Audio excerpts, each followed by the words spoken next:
Welcome to Zero Knowledge. I'm your host, Anna Rose.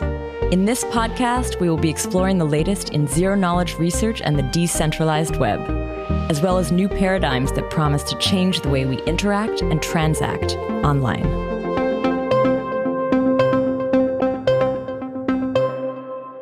This week, Guillermo and I catch up with Joe Bonneau, assistant professor in computer science at NYU and research partner at A16Z Crypto Research. We catch up on the work he's been doing since he was last on the show. Specifically, we cover the Naysayer proof work, ZK Middleboxes, sealed bid auction, and other ZK-related research projects that he's been working on. Now, before we kick off, I just want to highlight two events for you. First, ZK Hack Montreal. The IRL hackathon is happening very soon. On August 9th to 11th, we will be building the next generation of ZK applications in Montreal. Applications remain open. If you've started your application and have not submitted it, be sure to get it through. And if you've gotten accepted, be sure to RSVP so we know you're coming. So yeah, hope you will join us. The second event I want to highlight is ZK Summit 12. Happening in Lisbon on October 8th. The application to speak or attend is now open, and it's good to apply early if you want to be eligible for the early bird tickets. Also, if you want to speak, be sure to apply before August 15th, because that's when I'll be closing the speaker form. So yeah, hope to see you at both of those events. All the links are in the show notes. Now, Tanya will share a little bit about this week's sponsors. Attention, all projects in need of server-side proving. Kickstart your rollup with Gevulot's ZkCloud, the first ZK-optimized decentralized cloud. Its flexibility and customization supports any proof system such as SP1, Polygon, RISC-0, or ZK Sync at rates 5.8 times cheaper than AWS with 2 times the performance. Get started with a free trial plus extended grant opportunities for premier customers until Q1 2025. In addition, Gevulot is currently onboarding institutional prover node operators. Register at gevulot.com. So thanks again, Gevulot. Aleo is a new Layer 1 blockchain that achieves the programmability of Ethereum, the privacy of Zcash, and the scalability of a rollup. Driven by a mission for a truly secure internet, Aleo has interwoven zero-knowledge proofs into every facet of their stack, resulting in a vertically integrated Layer 1 blockchain that's unparalleled in its approach. Aleo is ZK by design.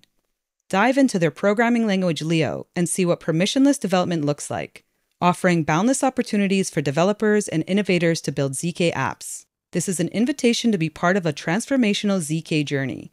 Dive deeper and discover more about Aleo at aleo.org. And now, here's our episode. Guillermo and I are here with Joe Bonneau, assistant professor of computer science at NYU and research partner at A16Z Crypto Research. Welcome back to the show, Joe. Thanks for having me. Great to be back. And hello, Guillermo. What's up? So, Joe, you were last on the show in 2019. At the time, I think you were only an assistant professor at NYU. Now, you're also a research partner at A16Z. Let's talk a little bit about what's happened in the last 5 years. Sure. I actually had a detour and taught in Australia for a bit at University of Melbourne, too. But back at NYU and also working at A16Z on the crypto research team, which has really been great. For me, the dual role having both, I get to work with students, I get to teach, working on a new textbook, on the academic side, which is it's still quite some time away, but it's an exciting project. So I really like teaching and working with undergrads, getting them into the space, working with grad students, latest research. And then I love working at A16Z because there's a large portfolio of companies that we've invested in. And basically my job is to both do great research that we think is interesting for this space as a whole, and also to work with founders and engineers at the companies that A16Z is invested in and try and help them out with problems. And the two kind of create a feedback loop because we see problems on the industry side through A16Z. Sometimes, then they turn into research problems that we can work on. Now that I work at A16Z, I do have to say on podcasts like this that, of course, I'm speaking on my personal capacity. So anything I say is not an official position of A16Z and certainly not investment advice. Got it. Quick question for you, by the way. Is the textbook kind of going to be a rewrite of your kind of OG blockchain textbook, or is it going to be a bit more towards cryptography? I know what is the outline, if you can say, of course, of the new textbook?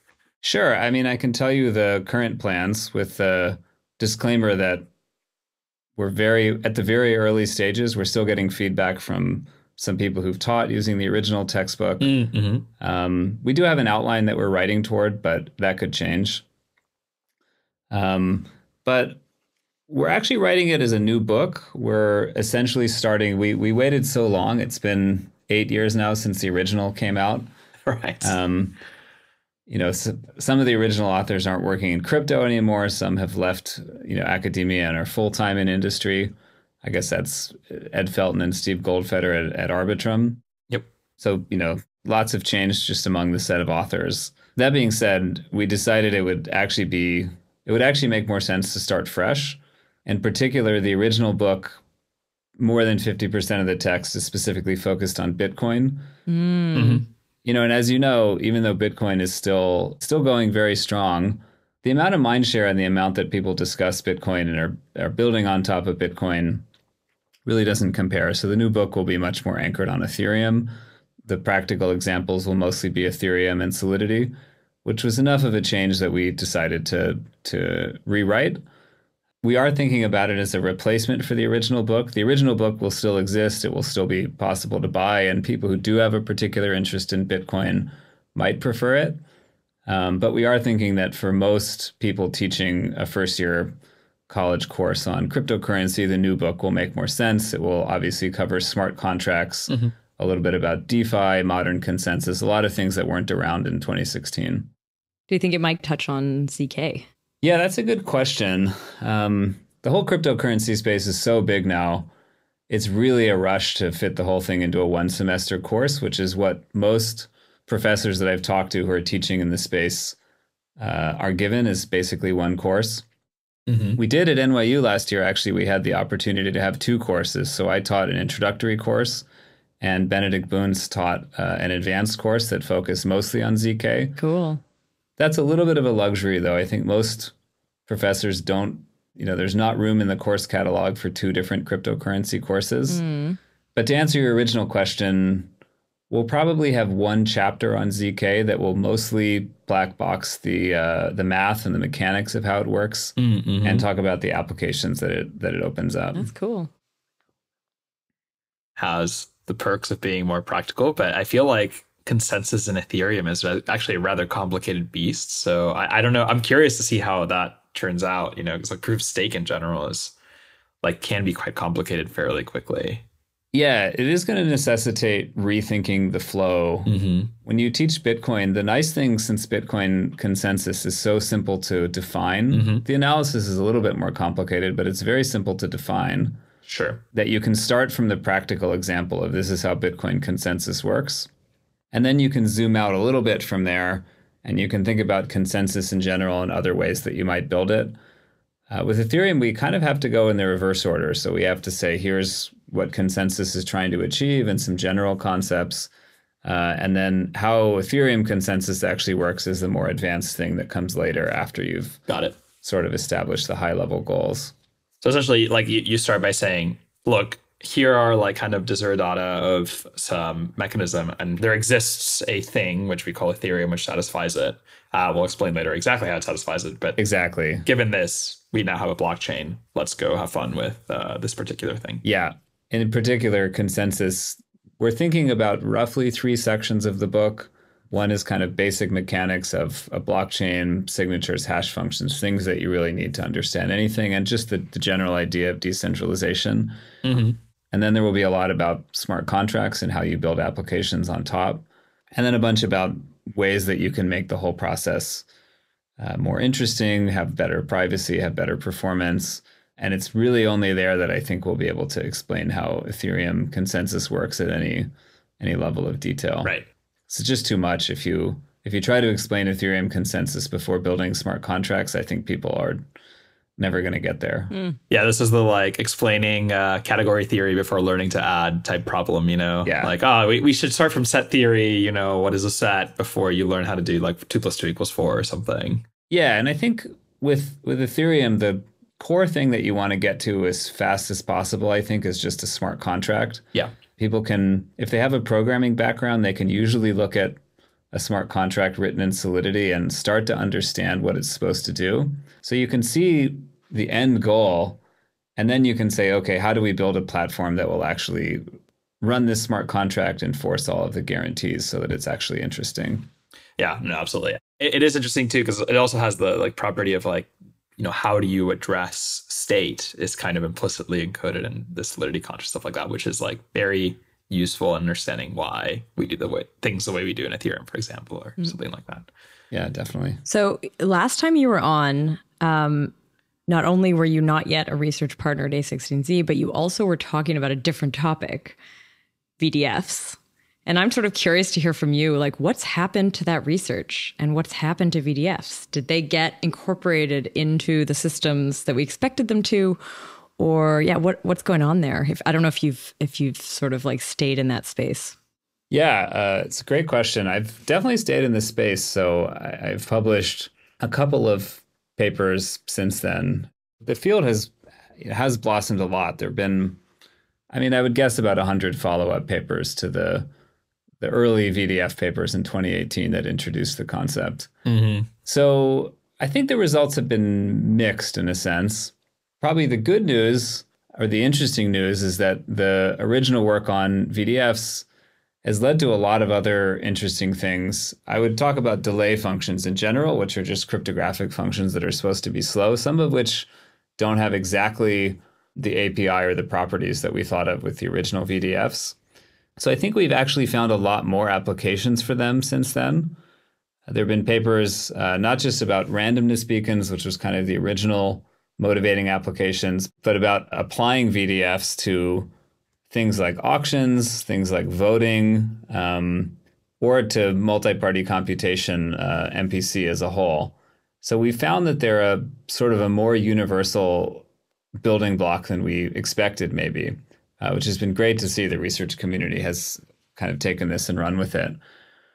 We haven't gotten as far as I would have hoped in 2019 on deploying them, on building hardware. And I think the big part of the story there, Ethereum was quite interested and did put a lot of work into it. Unfortunately, Ethereum developed Minroot as a candidate VDF, and would have been last spring, about a year ago, they had a dedicated workshop, and they brought a lot of really great cryptographers together to really say, like, are there attacks against this Minroot version that we haven't thought of? And there are some. So they released a nice report on cryptanalysis of Minroot. And they uncovered some ways that you could probably try to attack it. If you have a lot of parallelism, like 1 million or 1 billion processors, there's some ways to speed up parts of the calculation. Mm-hmm. I would say different people looked into the report and saw different things. Some said, this thing's not bulletproof. There's some ways to attack it. Some people said, there are these attacks, but they're not actually that practical.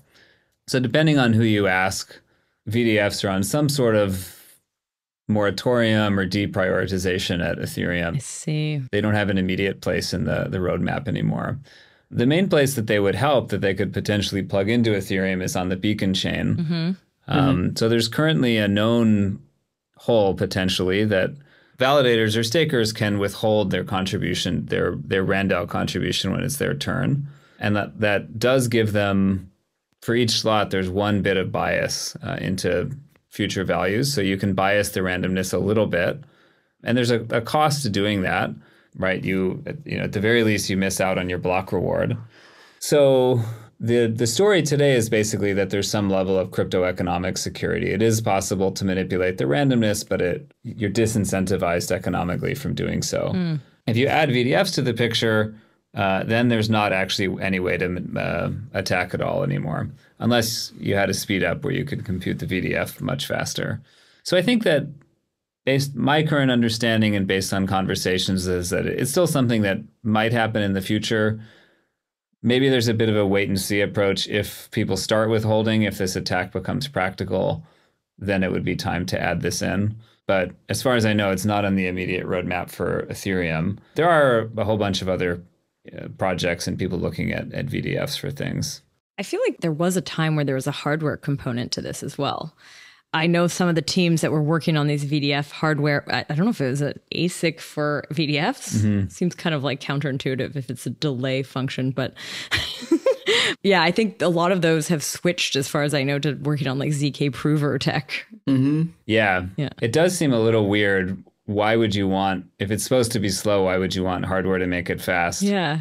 But it's actually an essential component of the story, because what you want is for adversaries to not be able to go very much faster than honest participants.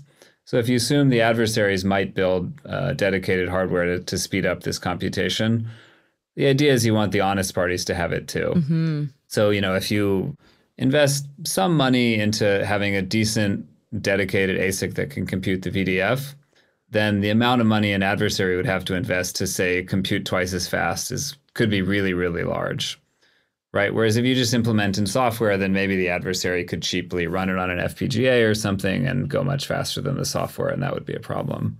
So yeah, there was a lot of effort put into this, but I agree that proving hardware is now a sort of seemingly a much more lucrative market. Or at least that's where the attention is. I think that's also TBD. Yeah, true. We'll find out next. I want to sort of shift focus because, one of the reasons we wanted to have you back on was to learn a little bit about other topics that you've been working on since working on that VDF work. And we had a couple papers that stood out to us. I don't know if we'll get a chance to cover all of them, but I'll just sort of throw them out here to just give people a sense for like what we want to cover. There's one called Naysayer proofs, which looks really interesting. Some work on Middleboxes, auctions. Yeah, and if we have a chance, maybe we can do a little bit more there. But I'd love to start in on the Naysayer proofs.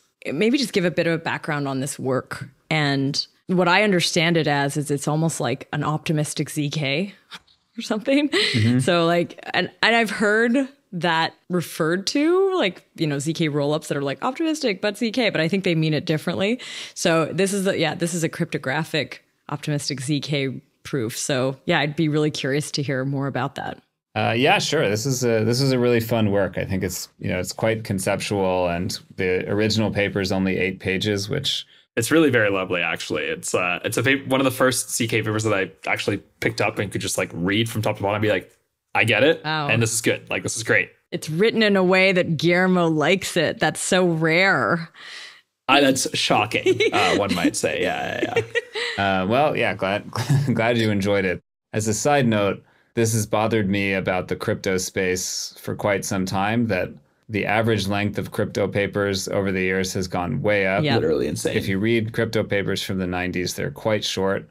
They get right to the point. Now, you could say we didn't know as much, the field wasn't as deep then, which is true, but I also think that the expectation has become that you can't just present a new idea. You have to present the idea and completely exhaust all feasible analysis of it before people will publish it at big academic crypto conferences.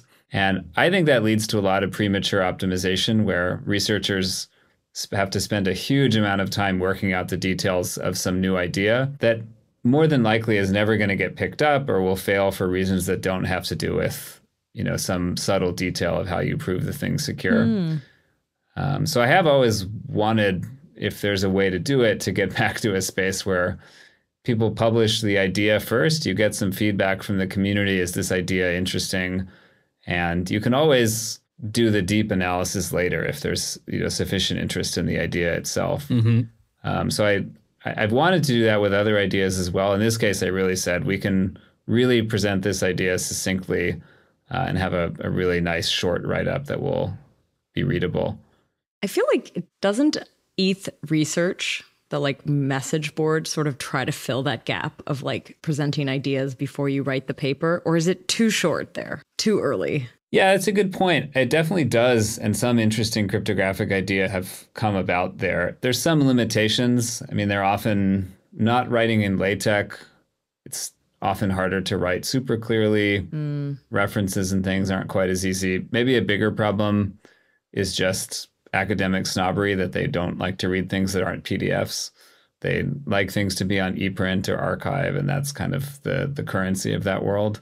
But I mean, I'd like for academic conferences and workshops to accept more short papers and to encourage that. So financial crypto, in a way, is a holdout. It's one of the last crypto conferences that explicitly accepts short papers, which have to be at most 8 pages. Yep. Oh, wow. And it's not even very popular. There's only 2 or 3 a year, I would say, but that's how Naysayer Proofs was published, and I'm glad that we went that way.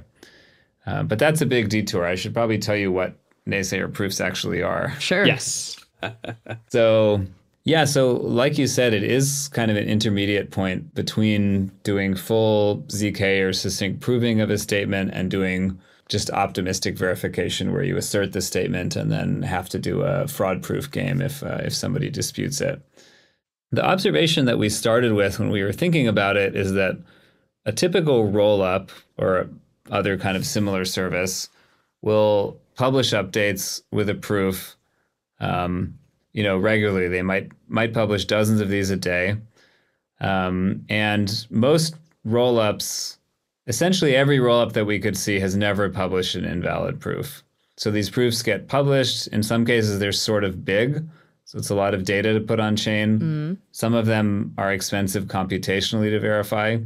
And in all, millions of dollars have been spent verifying these proofs on chain, even though, like I said, we had to really dig, and we asked on Twitter, we sort of asked internally to find one example somewhere where someone actually tried to post a proof that didn't validate. And this whole process actually found something. Okay. So it's so rare. Yeah. So our thought was, is there a way we don't have to spend this much money checking proofs that for a variety of reasons, organizational reputation, you just expect in the real world are almost never going to fail. Quick question, was a counterexample, it was like a testnet, right? Wasn't it? Where someone was running one of the validators. I remember when it happened and everyone lost their minds. Someone posted an invalid state retransition, I believe. Yeah, exactly. Yeah. So the idea with Naysayer proofs is really simple. You just publish the proof, but you don't verify it. And you only verify it if someone challenges the proof. That was the original idea. Sounds very, very simple. Just publish the proof, but don't verify it. And then there's a couple of embellishments I can get to, but that's the basic idea. I mean, the idea is quite lovely, right? It's very simple. But I think the embellishments are particularly interesting because the fact that you can prove that a succinct proof is incorrect in smaller time, much smaller than you can verify that proof itself is itself very interesting. But so anyways, I don't know if you want to describe what that even means. I kind of just went straight to the high level on that one, but. Sure. So great. So the default, the simplest possible Naysayer proof is really just one bit, which says, I think this proof is wrong. So run the validation and you'll see that it's wrong. More advanced Naysayer proofs that can be even more efficient than that.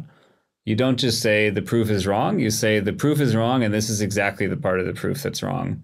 So you don't even have to verify the entire proof. You can just see this one little part is wrong, and therefore the rest of it must be wrong. And there's some really simple examples of that. So Groth 16, one of the most famous proof systems, essentially the verifier does 3 pairing equality checks. All of them have to pass for the proof to be valid. So a Naysayer can just say, check number 2 out of 3 is not going to pass. Try it and you'll see. Ooh. And then you're instantly convinced, it doesn't even matter if the other 2 pass or not. This one's wrong, so the whole proof's invalid. There's a lot of other examples of proof checking that has similar structure, where you have to check a list of things. Fry proofs, you open a bunch of different Merkle paths and check things. So a Naysayer saying that a proof is wrong just has to say which of the openings is wrong, and that's it. In this case, is it a new proving system then? Or is it more just like the technique to verify a proof? This is the focus of this work. Yeah, so I think it's the latter. It's not a new proving system because it doesn't let you prove arbitrary statements in NP. It only lets you prove very specific statement, which is that a proof in the original proving system is wrong. It doesn't even let you prove that a proof in the original system is right. To verify that, you have to just run the original verifier. The key observation is that it's often much easier to tell that something is wrong than that it's right. Mm-hmm. If a proof is right, every aspect of it has to be right. But if it's wrong, it can be wrong for any one thing. So you just need a hint, this is the part that's wrong, and then you're done quite quickly. How would this actually exist in practice? would a rollup company implement this and then they're verifying, like, when would they deploy this Naysayer verifier? Like, I can't fully place how this would actually work. So maybe it would help to just say, how would you actually build a rollup system using Naysayer proofs? You could think of taking a ZK rollup today as a starting point. So you still post state transitions on chain. You post a proof that the state transitions are valid. But what you don't do is have the smart contract actually verify every one of those proofs that's posted. By default, you do nothing. I see. Just like with an optimistic rollup, where by default you don't do anything to check that things are valid. The difference is that with a Naysayer proof-based rollup, there's still a short challenge period. And if a challenger or a Naysayer shows up and says the most recent update was wrong, they'll also, this Naysayer proof, they'll point to the part of it that's wrong. And then the smart contract will actually have to wake up, check the Naysayer proof, which is more efficient than checking the original proof. And then, they'll undo the most recent state transition. So the proving system can still be whatever was already deployed, but it's this verifying contract would act differently. Yeah. Okay. Exactly. So you don't even have to implement or deploy a full verifier on chain. You just need a Naysayer proof verifier. And you save money in two ways. The main savings actually just come from the simple fact that most of the time this verifier never runs, just like with an optimistic system. If there's no fraud, right, there's no challenges. But even if there is a challenge, it's cheaper than verifying the original proof. That's where the Naysayer magic, this pointing to the specific error in the proof part, comes in. So maybe for a little bit more detail is, let's say I'm using Fry, for example. You mentioned a little bit earlier, but I just want to reiterate. What does a Naysayer proof for Fry look like? So let's say I have some Fry proof, supposedly, that does not verify if I were to run this whole thing. The proof for Fry is already quite small, right? The proofs provided by Fry maybe is the better term. So the natural question is, how can a Naysayer proof be even smaller than that, right? What does it even look like? What's the structure? I mean, it might help to explain Fry for a second in the first place, but. So Fry proofs contain, my understanding of them, and I should say I'm not an expert on Fry, but you commit to, a very large amount of data. You have a Merkle root of that commitment. And then through Fiat Shamir, you get a challenge which forces you to randomly open some number of paths in the tree and prove that the individual items are correct. Now, so there's multiple openings. There have to be for security amplification. All of the openings have to be correct for the Fry proof to be correct. So if it's incorrect, at least one of the openings is wrong, and the Naysayer can just point to the specific opening that's wrong. And you can check the Naysayer proof. You can be convinced that the proof's invalid by just seeing that one of the openings is invalid. Right. Sometimes there's a metaphor, if it helps, I can try that. Let's hear it. If you want to check that an airplane is safe for takeoff, there's a long checklist of things. You have to check the tires have air in them. You have to check that the engine's running. You have to check that the flight controls are active, right? Before you're convinced that that plane is safe to get in. So, they have this long walk around checklist the pilot's supposed to do. Now, if I want to convince you that the plane is not safe and you should not get on it, all I have to do is tell you one component of the plane that is not safe. If I just say, look, just check the right wing, there's a hole in it, 2 feet from the end, you'd go look at that and say, okay, this is not a safe plane. I don't care about the flight controls. It cannot be safe with that problem. And then you're done. Yeah, the negation of for all of x, p of x is true is simply there exists an x for which p of x is not true. Right. So exactly. That's really the basis of the whole idea.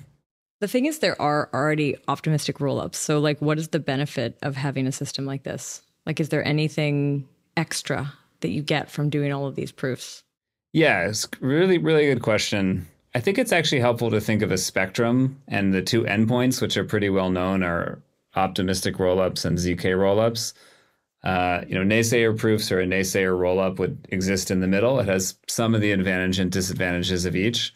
So I've said the advantages over a full ZK rollup that you don't have to pay the cost of proof verification every time. And compared to optimistic, full optimistic, the disputes are much, much simpler in a Naysayer proof system. It's only one round. You immediately point to a problem with the proof, and the fraud is basically instantly settled. With optimistic rollups, usually there's this somewhat complicated logarithmic number of rounds fraud proving game, where the original prover plus the challenger have to iterate and find the exact point in the original statement that was wrong. And it turns out that it eats up a lot of gas because it requires multiple rounds and a lot of transactions.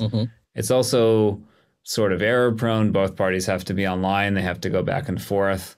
There's a lot of kind of corner cases and bugs that come up. So Naysayer proofs, contrasted with optimistic, they are a little bit more expensive even in the optimistic case, but in the pessimistic case, they're much faster. It's only one round. You get sort of instant settlement of a dispute. Cool. I sort of want to move on to another work. I think the name of it was like Middleboxes That Don't Snoop. I don't know if that's the real title, but somewhere in there you had that sentence. So what is that? And first of all, what's a middle box? Okay, yeah. So this is work is in a totally different direction. Although it uses ZK. It does use ZK. So this actually came out of my work at NYU. So NYU participated in a DARPA project called SIEVE. It actually just wrapped up. It concluded in 2024. It was a big DARPA project. Essentially, the goal was to accelerate the development of ZK for every application except blockchain and cryptocurrency. So that was kind of an informal rule of the program. Blockchains were kind of like that which must not be named. Verboten, yeah. Oh my God. But I do think that there was a sensible argument for it, which is that the Web3 industry has seen a lot of investment in this space. So there's been a lot of development of ZK tools and new proof systems and everything else in this space. And DARPA was interested in other applications and thought that they would be better directing their funds at things that weren't that the Web3 industry wasn't looking at. So, I mean, one of the grand goals of the whole project was to have better interoperability between different proof front ends and back ends and develop kind of a common intermediate representation. Okay.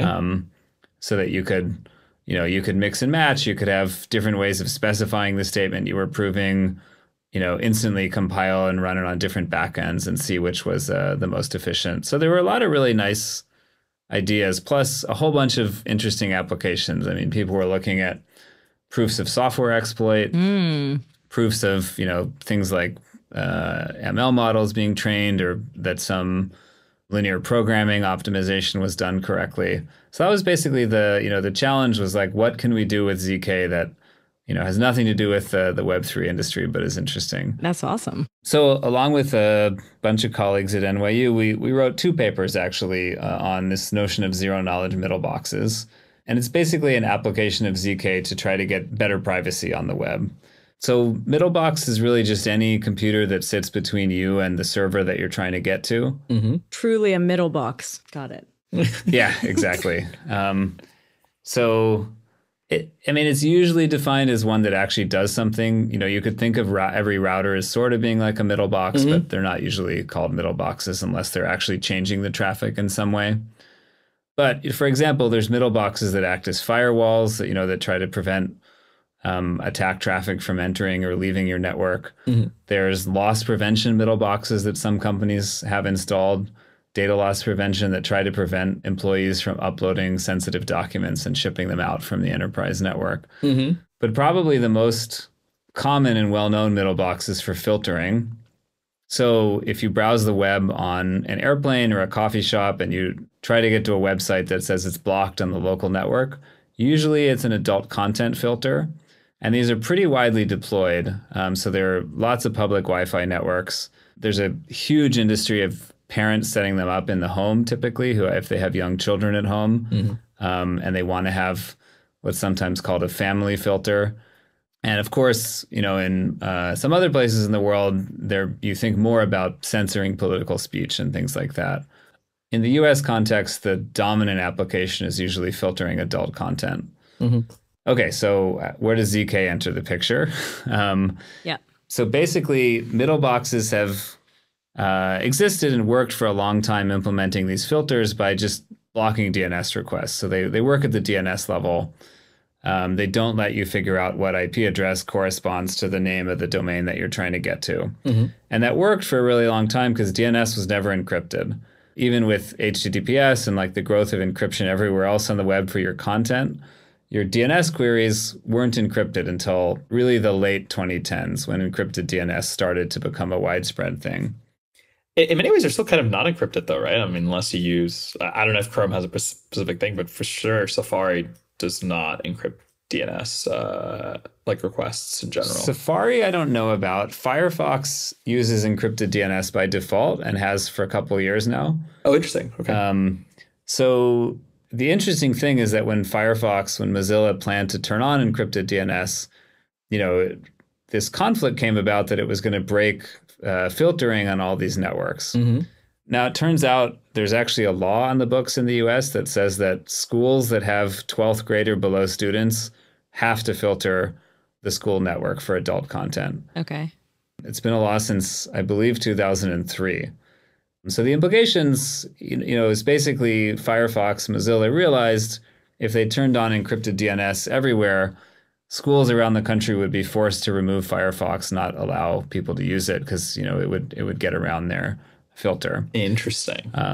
So what they did instead, which is kind of interesting, they basically built a kill switch into the browser. So Firefox tries to use encrypted DNS, but when you join a new network, it first does one kind of dummy DNS query. And if the network responds, then it says, oh, this is a network where I'm not supposed to use encrypted DNS, so I will turn it off. Ooh, interesting. Yeah, so your network operator has the power to tell your Firefox installation, don't use encrypted DNS on my network, please. And they basically have to go along with it. So all this led to us thinking a lot, there has to be a better way. Maybe ZK could help us out here. And the basic idea is that you shouldn't have to turn off encryption and reveal all of your plain text to the middle box to your network operator just to essentially prove a very simple fact, right? That my traffic is not going to, websites which are filtered on this network. So instead, what you can do, and what we did in this research project, is to actually prove, my browser is sending out a packet. This packet complies with the local network use policy. For example, it's not going to some domain that's on this block list. So that's all you need to know. I don't have to tell you my plain text. I don't have to tell you where on the network this traffic is going. It just complies with the policy. And the middle box should be able to say, okay, I've learned the information I actually need to know, right? The zero knowledge proof has convinced me of that fact and nothing beyond it, which is exactly what ZK gives you. So I'll permit this traffic to you to, transit my network. Interesting. Okay. I love use cases like this, by the way. I just love these very tangible, actually non-blockchain use cases. This work, is this zombie middle boxes that don't snoop? Is that the paper? Or you sort of mentioned there's two papers, so... Yeah.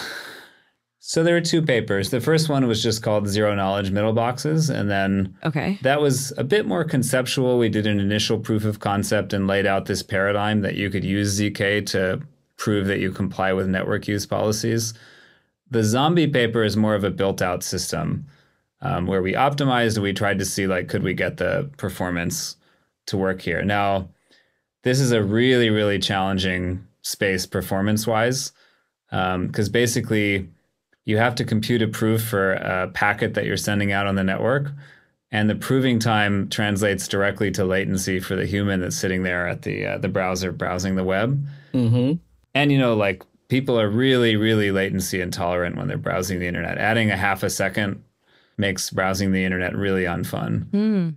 Maybe back in 1996, people were used to it, but, today we're used to everything loading really fast. And, Google famously has whole teams and people get promoted for shaving, 10 milliseconds off the latency of a page load. So, so I should caution, I guess. I think this is a really exciting application of ZK and it's an interesting paradigm. Performance-wise, it's really challenging. We were able to get, with a lot of work from some really great students at NYU, we were able to get latency down to maybe the 1 second per packet range And there's some tricks where you can pre-compute parts of it and other things like that.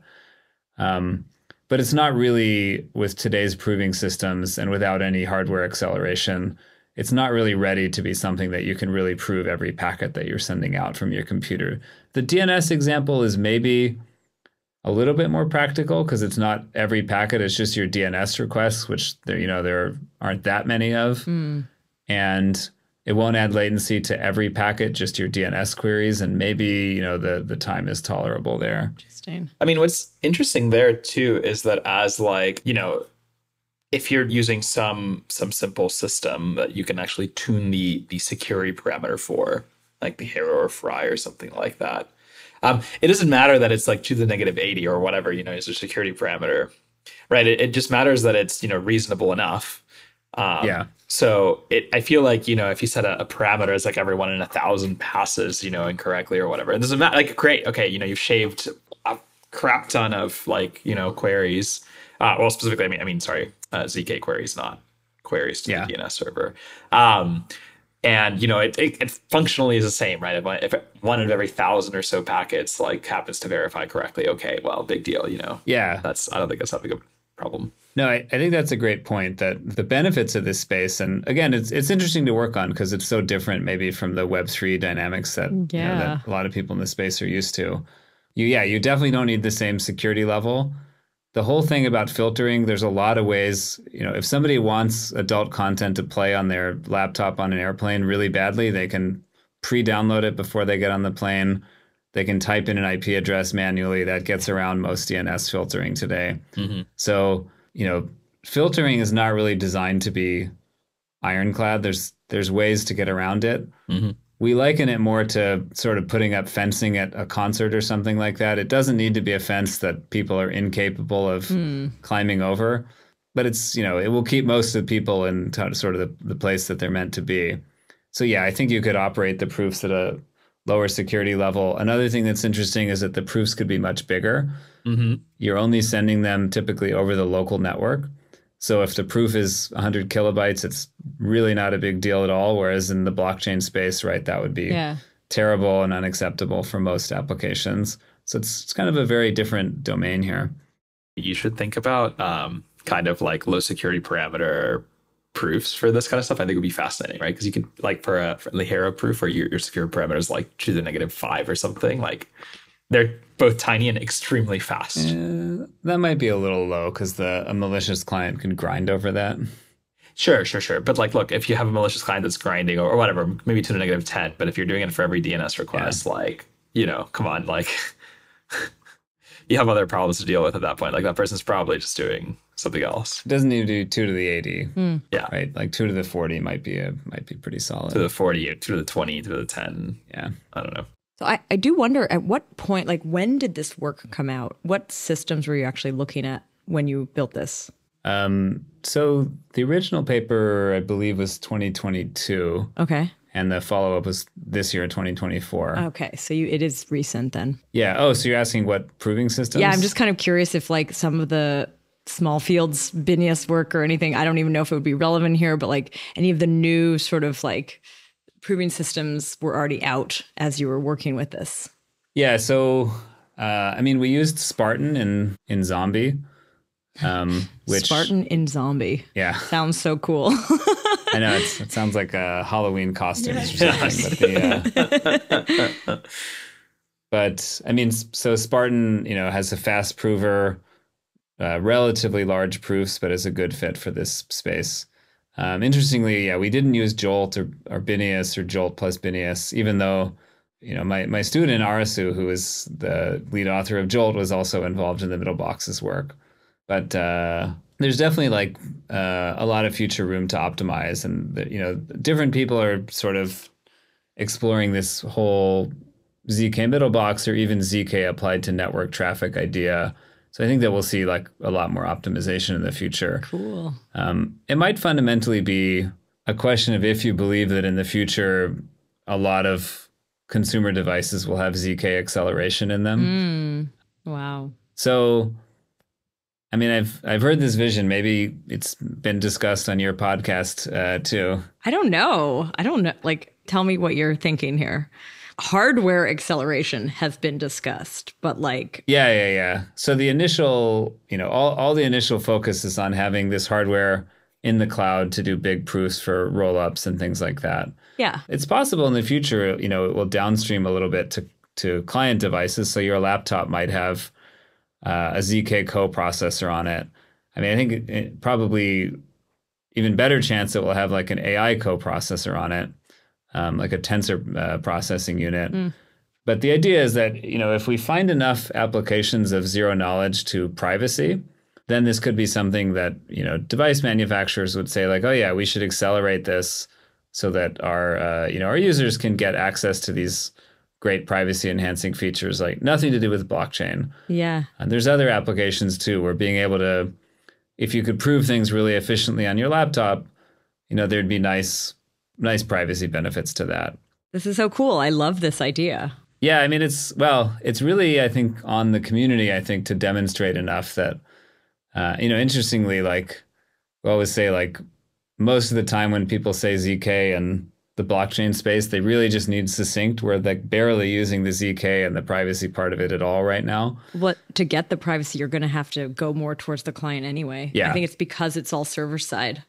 There's no point. Exactly. So yeah, I mean, I think if we, I hope that the space doesn't become like so completely focused on building efficient rollup servers, which is a great application that I think everyone wants to see have better performance blockchains. But, like the original conception of zero knowledge was about privacy, right? Mm-hmm. And there's a lot of great applications, I think, where it can, it can help improve people's privacy. Not just the Middleboxes stuff, but things like selective disclosure credentials, where you can sort of prove in ZK that you're over a certain age, right, or live in a certain area on the web, all sorts of stuff like that. I think if there's enough applications like that and we can demonstrate the value, then, the case will start to make sense where we'll have hardware acceleration for clients to actually do these proofs. And hopefully it gets to be a positive feedback loop where hardware means, the applications are cheaper, so more people are using them, and then more people want the hardware. And then we can do more things with them. I do want to make a quick distinction, though, because you just used the term ZK coprocessor, but I think you meant like a hardware coprocessor, like the classic term coprocessor, but focused for ZK. Unlike the ZK coprocessor in our space, which is like a off-chain compute using ZKPs. Exactly. Yeah. No, same idea, but for your laptop, you'd have a little piece of the hardware. Yeah, it might be as simple as a piece of hardware that does, multiscalar multiplication really efficiently for you. Cool. It might be like more of a complete end-to-end thing tailored to one specific scheme. But I'm excited by, it's a ways off, but I'm definitely excited by that vision of the future that, ZK is a common building block in a lot of applications, not just in the blockchain space, and that, it's something that we have good support for. Not just hardware, but of course, good tooling and good software support and everything. I will say it's not that far-fetched, right? I mean, we've had AI processors in our iPhones for I don't know how many years, more than 8 years now, I think. Yeah. Just like little linear algebra chips that just like do the thing very efficiently, and certainly all of the Apple M series laptops. And my suspicion is actually that the ZK hardware is not that far into the future. It is a bit on us, though, to demonstrate, its utility. Yeah. But, there are many ways you could make it fairly modular, fairly quickly, in a way that doesn't, it's useful for many things that aren't just like a particular proving system or something of the like.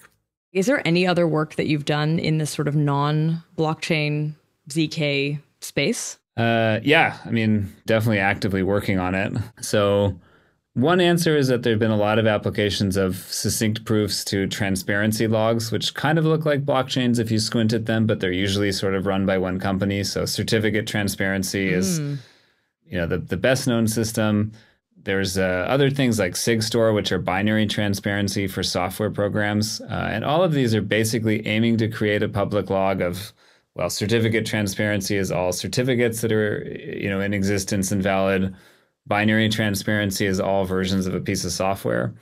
And those give, of course, I have to say key transparency, which is, something I worked on for 10 years, and WhatsApp finally announced that they're launching this year, and Apple also quietly launched for iMessage. Cool. And, in that case, you want transparency to all the public keys that are listed for your username in some messaging system. So all of those, somewhat similar to in blockchains, but for different purposes. There's been new protocols using ZK that make these systems usually more succinct, much faster, but also potentially privacy preserving. So you can have a public log that lists all the users and their public keys in a system. Doesn't list them explicitly, but makes them, public so that you can verify that you got the right public key for some user that you're trying to message. But, using ZK to keep that information private. So that's been an application I've been, interested in for quite a long time, and is, I think is kind of having its moment right now. Neat. And yeah, the last thing I can quickly plug, because the paper is not even out yet, but hopefully out by the time people are listening to this. Also on the line of applying tools from zero knowledge to traditional network security protocols. We've been looking at using zero knowledge to improve certificate issuance.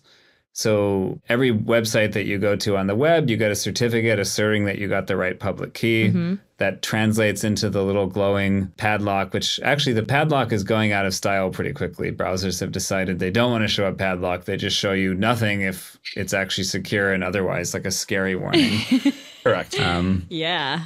But, for a long time, the security advice was like, look for the green padlock before you enter your password or credit card number or anything like that. And that's really just saying that you have TLS session enabled and certificate's been checked. So certificate system has long been a huge mess.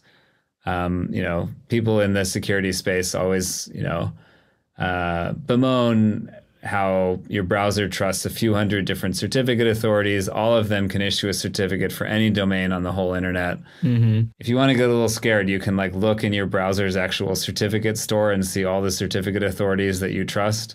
A lot of them are owned by foreign governments. There's a lot of weird stuff in there.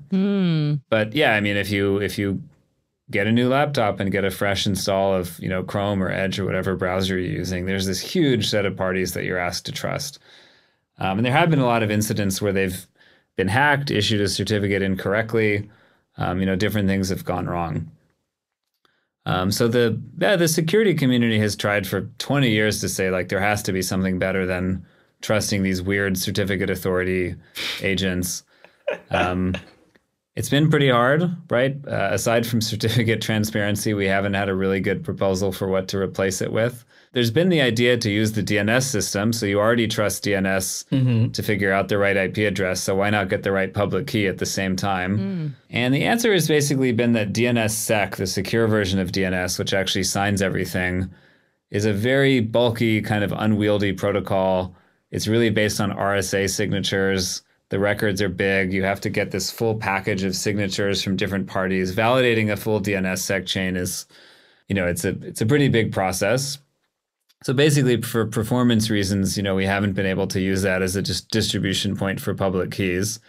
But the really nice thing you can do, the sort of ZK magic, or at least succinct proof magic, is that you can take all the DNSSEC signatures. So, if my domain, jbonneau.com, right, I control my own DNS, but then I have to get it registered with the COM DNS server, and they get registered with the root. And all those parties need to sign off. But what I can do is just verify the DNSSEC chain once, create a proof that says that I've actually done it. And then you get a very short proof that, say this is the right public key or the right IP address for my domain. So yeah, with colleagues at NYU, we wrote a paper showing that you can do this. The performance is actually pretty good. And if you use Groth16 with the smallest proofs, the proofs are so small you can actually embed them in a legacy certificate. Nice. So you get a certificate that basically has validated domain ownership in two ways, through the legacy CA system and also through the DNSSEC system and a proof, which is really, really nice, because then it kind of means you're not vulnerable to either. If both of the systems fail, then the attacker might impersonate the domain. But if either one of them fails individually, it doesn't. I thought it was a really fun kind of creative paper.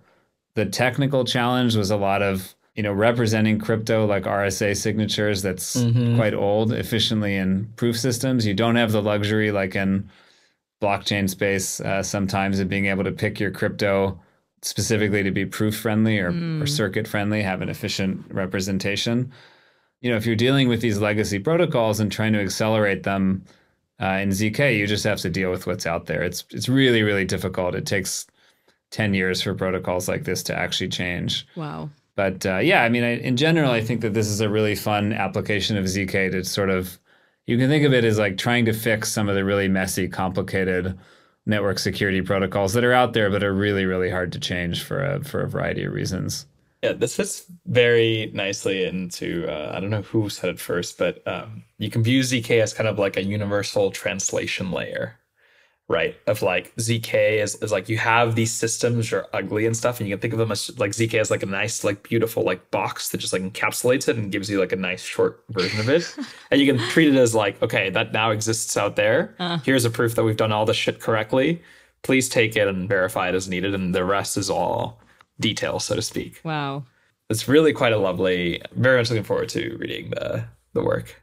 I feel like the more I learn about, as a non-computer science major, I did one computer science course many, many, many years ago. It's kind of terrifying to realize that everything we rely on it feels like it's all put together with tape. That's definitely the feeling. If you read a lot of these RFCs that define all the network protocols that you rely on every day, like HTTP and even just TCP, it's amazing how sort of old and brittle they seem, and they're so difficult to change. I mean, we've been trying to switch from IPv4 to IPv6 for 20 plus years, and very little. I mean, it's so difficult to actually change things on that. It's funny, I think, because we think of the internet and tech being so modern and cutting edge, but it's like there's already these core foundational pieces of it that look, it feels like archaeology to read and figure out, how they actually work. And then you do have systems that emerge where people are trying to rebuild it from scratch, like Urbit or something. And it seems almost like an impossible task because the amount of adoption and I mean, yeah. I don't know if Urbit is really even in that category, but like, yeah. Yeah, certainly. It's people have dreamed of like replacing the whole stack and doing this kind of clean slate redesign of the internet for a long time. And it's nobody's cracked it yet. So wow. I think it's a pretty safe bet that this kind of research and like using ZK to sort of clean it up, figure out a way to muddle along and clean up a little bit will be a pretty exciting application. Wow. We don't have much time left, but we did mention this a little bit earlier on. I want to just shift gears to a last work, which is about auctions. And I'm guessing, are we going back into blockchain land for this one? Sounds like. Typically, yeah. So this is about decentralized sealed bid auctions. The name was RIGS. Yeah, I guess also two papers in this space, actually, because we had a follow-up to RIGS called Cicada. But yeah, both of them, I mean, it also sort of a follow-up to our earlier discussion about VDFs and what's happened in VDFs since then.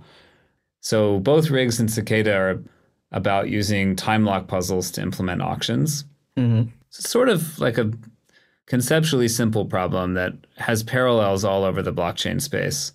So typically in a sealed bid auction, everybody, in an offline classic way to do it, everybody would write their bid in an envelope, turn them in. Once you have everybody's bids, you open all the envelopes, and the famous result, this Vickrey auction format, is that the highest bidder gets the item, but they pay the price of the second highest bid. And that solves a lot of incentive problems. It makes sure that everybody is incentivized to just put their actual valuation down. You could get the same result if you just had what's called an English auction or an open outcry auction where people bid and then you keep bidding until no one wants to bid anymore. But I mean, that can take a while, and it's a big interactive protocol and everything. So it's simpler to just do the sealed bid format. Interestingly, economists have been saying for decades, like, this is the right way to do auctions. And they're sort of rarely done in practice. People aren't totally sure why. I mean, one theory is just that the bidding and outbidding is kind of fun or more dramatic for people. You know, writing something in an envelope and then just being told if you won or not isn't as isn't as compelling. But anyway, I mean, another theory is like it's hard to do this because the auctioneer actually has a lot of power. Yep. Right? The auctioneer can collude with buyers or the sellers to change the price, which is also why this is sort of hard to do in a decentralized setting. So if you think about trying to do this on a blockchain, you could think about everybody committing to their bid, but then you have to have everybody open their bid. And that gets a little bit complicated. So there's a tax where, for example, if you're the seller and you want to inflate the price, you submit a bunch of bids at different prices. Then you wait for all the honest bidders to open their bid. And you open whatever your sort of highest bid is that was just below the honest winner. And then that will force them to pay the max price. So if you have the ability to add bids to the system and selectively decide if you want to open them or not, the incentives kind of fall apart. So how can you do an auction in a decentralized setting where people submit a sealed bid, but they're sort of like forced to open it in the future? There's a couple of ways you can try and do it. Some of the usual suspects, you can have a threshold. You can encrypt the bids to some committee, and you trust the majority of them are honest and won't decrypt the bids until after a deadline. You could try to use trusted hardware and TEs. You could try to use incentives. You could say if you don't open your bid, you get slashed or you pay some penalty. All of those could work and have some downsides. But the approach in rigs and in Cicada is that you actually submit your bids using a time lock puzzle. So it's a commitment to your bid that anybody can open, anybody can recover your bid, but they have to do a slow function to get there. So it's really nice because it ensures that in the short term, nobody can see what you bid. But even if you drop off the face of the earth, you never return to open your bid, eventually everybody can compute what your bid was. So kind of private in the short term, but public in the long term, which is what you want here. You know, you want everybody's bids to be private while the bidding is still open, but then you really want to make sure you get everybody's bids out. So it's a really elegant formulation. There were a lot of interesting problems to solve that I don't think we thought about too much before we started this work. You know, we thought this was an idea you could just sort of apply to the blockchain space and it would work. And then we realized, for example, you have to prove that you actually have enough money to pay your bid. Yep. So that's a little bit tricky. If I'm bidding $100 for an item, I have to prove that I have $100. Of course, if I just put $100 on deposit, then it's not really private anymore because everybody can sort of see. So it's very tricky how you actually combine privacy in a fully decentralized setting with proving that you actually have as much money as you bid. If you're not careful, you can get into some attacks. For example, you could submit a bid, and then if you want to retract the bid, you could just move the money that's actually backing that bid out of your account, and then you don't have enough money and the bid becomes invalid. Oh, wow. Do you, like, this is using like zero knowledge ZKPs, but like, would this also work in something like a TEE or an FHE setting? Aren't auctions even like better in those environments? Yeah, as I mentioned, TEs are another way of solving this problem of making sure that everybody's bids are opened after some deadline. Of course, you know, you're relying on hardware at that point. So if the TE is, you know, breaks, if there's some side channel problem or the key is extracted, then, you know, security kind of collapses completely. The trusted hardware certainly works as long as the hardware is not broken. FHE, I don't think you need full-blown FHE, because even with FHE, you would need some committee that would decrypt the bids. You don't have to actually do any computation on the bids. What you could do in FHE is a slightly more private version where you don't actually reveal all the bids. You just compute the winner, and the only information that becomes public is who won and at what price. So yeah, if you wanted to eat the cost of full-blown FHE, you could improve the privacy a little bit. Most applications of auctions, people are happy if all the bids become public and you just compute the winner in the clear. So that's why you could potentially use a much simpler tool than FHE. Makes sense. So on the note of why people don't do the kind of sealed bid is exactly like what you said. The auctioneer has a lot of power, not just in the blockchain setting, but I think recently, maybe as of 2 years ago or something, wasn't Google in some amount of trouble for inflating their their winning price, if I recall correctly? I heard about that. I don't know the details, but I've heard things like that. Yeah, I think Venezuela was also doing the same thing with oil payments as well. So there was some implicit collusion between the auctioneer that was running the thing and then the players who were in it to maximize their revenue by pushing up the second highest bid, up a little bit. I mean, the technologies are a bit more complicated than that, but that's essentially the high level stuff. So even in like things that you might expect would be reasonably trustworthy, it turns out that it's actually not so easy to guarantee. So it's very cool work in that sense. The last thing I'll say too is that there's kind of an interesting connection, and we showed this a little bit in this Cicada paper, that voting has a really similar property, that you want people's votes to be private while the vote is happening, so that people aren't voting in reaction to other people. Yeah. But then, depending on the type of election, like a lot of on-chain elections, you want to actually see how everybody voted if it's a governance vote. So just like in the auction setting, you want, privacy in the short term. You want to keep everybody's vote secret, and then you want to reveal everybody's votes. So you can kind of use the same time lock puzzle idea. Works in that case too. That's so cool. Joe, we've sort of run out of time to go into other work. We actually had a longer list. We had deniable messaging, decentralization of the powers of Tau. Yeah. We know you've actually been doing other stuff. Before we do sign off, though, is there any other, maybe just highlight, you think, if people want to check out something you find really interesting, what should they look at?